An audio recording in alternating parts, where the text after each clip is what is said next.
What's up, Builders Club TV Nation? You got Dewan Jones here, your professional stay-at-home dad, and I'm super excited, fired up. Phenomenal guest tonight, family. Extraordinary entrepreneur in this industry that we love, network marketing, entrepreneur, business mentor, speaker, international leader. Family, we got Thomas Poulin on the show. This gentleman is doing some amazing things in the industry, doing what we like to see best, which is helping a lot of people win big. You know, he's not just doing it for himself, he's helping a lot of other people do it as well. And we're excited to have him on the show because you know how we do family. We pick the brain of the elite entrepreneurs in this industry so that we can learn how to duplicate and create the success that we dream of in our own business. Let me get myself on camera so I can, as always, address the family, tell you thank you for subscribing, thank you for tuning in, thank you for spreading the word. Let's continue to spread the word about this platform. Literally just valuable information that we've been blessed to receive on this platform, speaking to so many phenomenal leaders, and we've been learning a lot. So spread the word about this platform and tell your friends to bring a pen and pad because you're going to learn a lot, especially again with the guest that we have here tonight. Let's make sure that we have him on with us. Hey, what's up, Thomas, man? Welcome to the show, man. Excited to have you on. Thank you for taking the time out to speak with us. So we have what we call the Builders Club TV time machine. Again, like I was saying, there's so much to learn when you look into the past of successful people. So we like to dig into the past of successful people with our pen and pad out so we can learn about your journey to success, so we can figure out where the bumps in the road were, what happened, how did you succeed and push through, and how did you just climb to the quote-unquote mountaintop of this industry, man. So if we can we dig into your past a little bit? Yes, sir, man, for sure. Awesome, man. So if you will, take us back and let us know what was life like for you, Thomas, before network marketing. Well, before network marketing, I was a full-time student, working part-time in a gas station. So my journey to become an entrepreneur started at 16. I always had that mindset of I always wanted to make more money. I always wanted to, build a nice lifestyle. And so at 16 years old, started to sell phones. So I was buying them on a website. I'm from Quebec, Canada, so it's a website kind of like Craigslist in the United States. I was buying those phones and selling them back. So that was my first experience, as an entrepreneur. And so because I was doing that, there's a girl on Facebook. She sent me a message, say, "Hey, I see you like to have a business. You're an entrepreneur. I think I have something for you that you would like." And she came to my house and she showed me network marketing. Wow. And so, in that moment, being introduced to something probably, totally different than what you were used to. Tell us a little bit about your first impression, seeing this new business model. What were your thoughts initially? Well, honestly, I was really excited. She was brand new in the industry. She didn't know anything. So she basically just pressed play on a video and looked at that video, and there was, I was 18 years old at the time. So I saw nice cars and nice homes and people, traveling. And I will always remember there was a guy in the video saying that because of network marketing, he was saying I can do what I want, when I want, where I want, and with whom I want. And the first time I heard that, I was like, wow, I want the same thing. I was a little bit skeptical just because I didn't know anything about network marketing. And also, I didn't know anybody that was living this kind of lifestyle as well. So I was a little bit skeptical, but excited. And I had that fear of loss. She basically told me that the day after she was going to go meet a few more people that I knew. And so I said, I'm going to, let me sign up first. So I signed up, and then I went to my research, and I found people like Bill Gates and Warren Buffett and Tony Robbins and Jim Rohn and Robert Kiyosaki and all those people that were not only millionaire, but billionaire, they were saying network marketing was a good industry. So after I've seen this, I went all in. Wow. And so, of course, after going all in and getting started, being, excited, We like to ask this question. Your first year, a lot of folks would tell you that that's your biggest year, where you're gonna have the most experiences, you're gonna learn the most. So, what was your first year like after you got started? Well, I had a good start my first month. So I started building a team, um, and it was a great start my first month. But then you know what? I just didn't know anything about the industry, and I thought that everybody will do what I've done, right? I recruited a few personals, started building a team because I didn't knew that this was a profession. I was still, I thought like, let me do some money with this, but I never thought that would be my career. I didn't thought that was a profession that I can become professional in network marketing. So, I said, okay, yeah, I've signed up my people. Now they're gonna sign up their people, and I don't need to work anymore. I've done my part. Right, right. Then I went for 2 years without success. Yeah, after 2 years, actually, I was $20,000 in debt. Wow. After 2 years being in network marketing, I don't know if I can say I was coachable, but I was actually doing whatever they were telling me to do so I can be successful. I was doing it, and if there was one thing that they were keep repeating all the time, all of the top leaders, they were saying never miss an event, never miss an event, never miss an event. So I never missed any event, so I didn't have any income at the time because after a few months I left the gas station, and after a year I quit school. Wow. I quit school, and then after 2 years I was $20,000 in debt. I found every solution that you can probably find to be there at every event, to be there all the time, to get some coaching. But I wasn't stressed about it because my thinking was really, I didn't knew anybody that was doing network marketing for 5 years that was really doing it. I mean, not just thinking about it, but really doing it. Putting the work in. All of the people that were doing it for at least 5 years, they were getting some good results. So I said, if I do this and I become professional in this, then I'm gonna make more money than with any profession. And anyway, whatever you're going to study for, you will need to invest. So that was my thinking. That was, Right. and especially not going to college, not going to school. That was my college. That was my school. Events, and that paid off. Wow, wow. So, one of the things that, most people deal with, or challenges that we are faced with, are people around us. When you get started in anything that's outside of the, regular or the normal, right? Mhm. What was that like for you? Did you have a lot of your peers, a lot of your family, friends? Did they support you along the way? We know it's different for everybody. What was it like for you? Support. Well, no, for sure. I mean, most of the people, everybody will have some people that don't believe in you, and they tell you you're in one of those pyramid scheme, and they just don't understand. And that's our job, right? Our job is to really train people and give them a little bit of education about network marketing. That's our job. So but yeah, my some of my friends, they were laughing, or they didn't believe in it. Actually, my dad wasn't really supportive, and he couldn't understand, like. And actually, like I said, I left school, and for me, in my family, it was something like, if you don't go to school, that you're it's almost like you're a failure. And I think there was a lot of social pressure on that too. The people around, and what the neighbors are going to think, and what my grandmother is going to think at the time. And when I believe that was something big as well for my dad, like. And I believe in the mentality in my family. It's either like you have a college degree, or you're not going to do anything with your life. I just knew inside of me that I can learn this, and I can become a professional.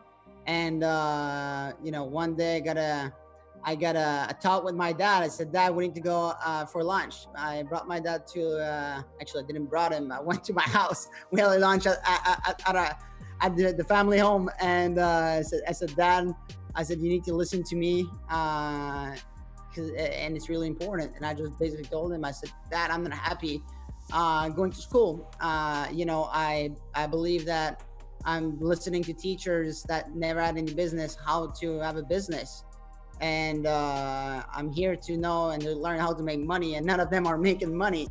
I was young at the time, and really that was my mentality. And I said that I'm not happy, and I still believe today that whatever what you do in life, the only goal in life for me personally is to be happy. So and I wasn't happy with what I was doing, and I didn't care about what people are gonna think and what they're gonna say and how they're gonna look at me. Like, I just knew inside of me that I will be happy if I can just go and pursue my dream. So I had a lot of pressure after this of being successful, because now I was still living in my parents' home at the time, so I had a lot of pressure. And actually, after 2 years, I will always remember when people were asking me where I was living. I just didn't know what to answer, because I was living on probably every couch possible in the province of Quebec.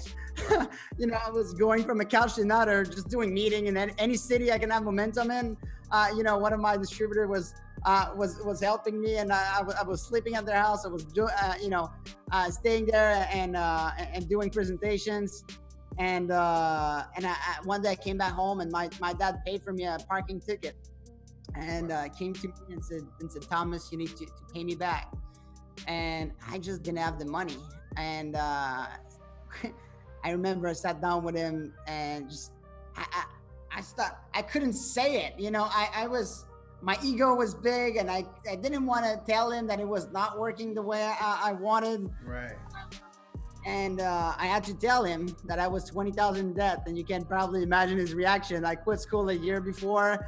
It gave me a year, of not going to school to prove him, and I had to tell him this. And you can imagine his reaction. He was really angry and mad, and he was like, "Your pyramid scheme, you're losing your time." And that day, it's like a flip. It's like there was a switch that just flipped in my head, and it was like, I told him, I said, Dad, I don't want you to help me with anything, and I can tell you this, I'm gonna be successful in network marketing. I'm gonna become a millionaire, and if you want to know why, it's just because I know. And it was like, well, so what are you gonna do now? You're gonna go back to a minimum salary job because you don't have any degree? I'm like, no, I'm going to become a professional in the industry. So I went to that event, and I was listening more than ever before. And I came back home, and again, my why was a lot bigger now. And 5 months after this, I made over $74,000 in 1 month. Wow. And so it was crazy. Okay, so this is amazing. What changed in terms of momentum, situation? Like, what happened where right at that moment everything started to change? Like, what was the changing point? You know what I mean? Like, what happened? What was the event that took place that made everything change in your business? Well, again, my why, first of all, I believe when sometimes there's people that their burning desire is not big enough, and so they're not gonna call. They have the list, they look at it, they don't call the people, right? It's kind of like, even the people that told me no, I called them back, but with the different energy, right? With an energy of like, I'm gonna do this, I'm gonna make this work. And I set myself a goal of putting in 100 people. I was probably signing up maybe like 2 people per month. And when I came back of that event, I set myself a goal to put in 100 new people in the business in a month. And start calling my people, just tell them, I'm starting a brand new movement, and I'm about to do something real big. And they came to my house, and really, I started with the first person, told them my plan, told them about, hey, look, I'm gonna put in 100 people. I'm starting a new group. You can be the first of my new team. And I'm starting this right now. In 30 days, I'm gonna have a team of 100 people, and you have the opportunity to be there right now. Look at my list. This is my list right here, and I remember like 314 names. I still remember. on that new list that I've done. And then I was showing them my agenda. I was like, you can wait or not, but look, this is my list of meeting by the end of the day. And tonight I have a big meeting at my house. And so you can sign up before or you can wait. And so person sign up, and then get a few more people, and then with all of them did a power hour. And that night I get like 20 people to my house, and then I sign up more people, and then the day after launch them, do another power hour, do another big meeting, and 4 days later we're 15 the team. 14 days later we're 100 people in the team. Wow. Yeah. You were recently recognized in your company. Can we talk about that? Why were you recognized in your company recently? I've been recognized because we're the fastest diamond in the company, which is 200,000 of volume, and we did that under a week. That is insane. So, I do want to ask you, because at the time we're recording this interview, interesting times to say the least, right? A lot of crazy stuff going on, and people are being affected by it, especially entrepreneurs. But we're in a rather unique profession. So I want to find out from someone who's operating or producing at a high level in this industry, what are some of the things that you're doing? How has your business changed in terms of how you operate day to day, being that we're going through all of this with the quarantine and everything going on right now? Well, I believe it's all in your head. If you think it's gonna be good for you, it's gonna be really good. And if you think it's gonna be bad, then it's gonna be bad. And it's funny because I also do coaching in network marketing, and I see people from different companies, and it's funny because I really see numbers not only in my team but in other companies, and I really. Some people, it's really bad, and their numbers are dropping, and and some other people, they just believe that it's going to be good, and actually, it is good. It is, everybody's at home. Everybody is waiting to do something. Everybody have time to learn a new skill. Nobody can tell you they don't have the time, which is one of the objections we get sometimes, right? Right. And everybody you're going to recruit, they're full time. So, when you're going to call them, they have nothing else to do than to come on your Zoom. And then when they get started, they have nothing else to do than do the business full time. We appreciate you coming on to the show. I know there's so much more we can learn from you, pick your brain about. We definitely got to have you back, man, to talk to you more. Of course, again, like I said, we can learn so much from you. Hey, you know what? Before we let you go, we do need one more minute from you because we got to play this game with you. The family's going to kill me if we don't. We've been playing it with our guests. They've been killing it. The family's been absolutely loving it. It's real simple, man. It's called a word of advice with a mentor. And all I'm going to do is I'm going to shoot a few words at you, Thomas, and then you're going to give me back a word of advice using that word. Does that make sense? Okay, let's do it. All right, man. So if you're ready to play, the first word that I have for you is motivate. Man, you're giving me a challenge now. Remember, my first language is French, so you can do it in French. Okay, I'm not sure I'm good at this, but let's do it. That's all right, man. We're gonna get some type of value from it. So the first word that I have for you is motivate. The best I can give you out of this is that if that French guy working in the gas station that can do a sentence with motivate can do it, then you can do it too. See, that was amazing. That was amazing, man. The next word is team. Well, it's all about the team, right? The more you focus on your team, then the more money you're gonna make. Amazing. The next word is dream. Dream big, and dream bigger, and dream bigger faster. Oh, I like that. The next word is happy. Be happy. It's all about, life is about happiness. And on that note, I can tell you, feel good now. Because when you feel good at the moment, when you don't need to wait for anything to feel good, you don't need to, You cannot say, I'm going to be happy when I achieve this. I'm going to be happy when I have this. I'm going to be happy. No, be happy now, feel good now, so you're going to attract good things in your life. Amazing. The last word, the very last word that we have for you, and I know you're going to like this one. You know a lot about this word, residual. Residual feels good. Say no more. Say no more. Man, you killed it, man. Come on, man. You killed it. Hey, man, thank you for playing with us, man, and being a good sport. Also, thank you for coming on to the show. We're definitely going to have you back, man. So there you have it, family. Thomas Poulin. We'll see you next time. Peace.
In our business, it's all about influence.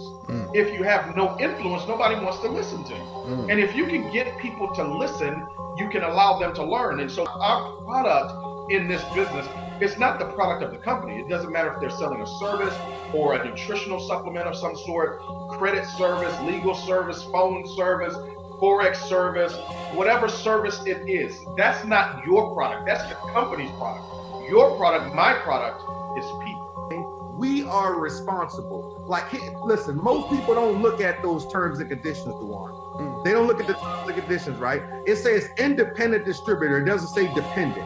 It says independent distributor. I don't care what company that somebody's in that's looking at this. It says independent distributor. I know what that's like. Yeah. You know what I mean? I know what it's like to hide shut-off notices from your children. I know what that's like. I know what it's like to sell chicken sandwiches. And I mean, if it wasn't nailed down, I would sell it, right? Yeah. I know what that's like. Yeah. And I just kept saying, there's got to be a better way. I know, I saw that. I was like, I love this guy. And I was just basically saying, you know, it's a copy and paste type of society, a type of world that we're creating where everything's about copy and paste. And I think we're losing touch with reality. And we know that the biggest lessons and secrets to success are hidden in the pain.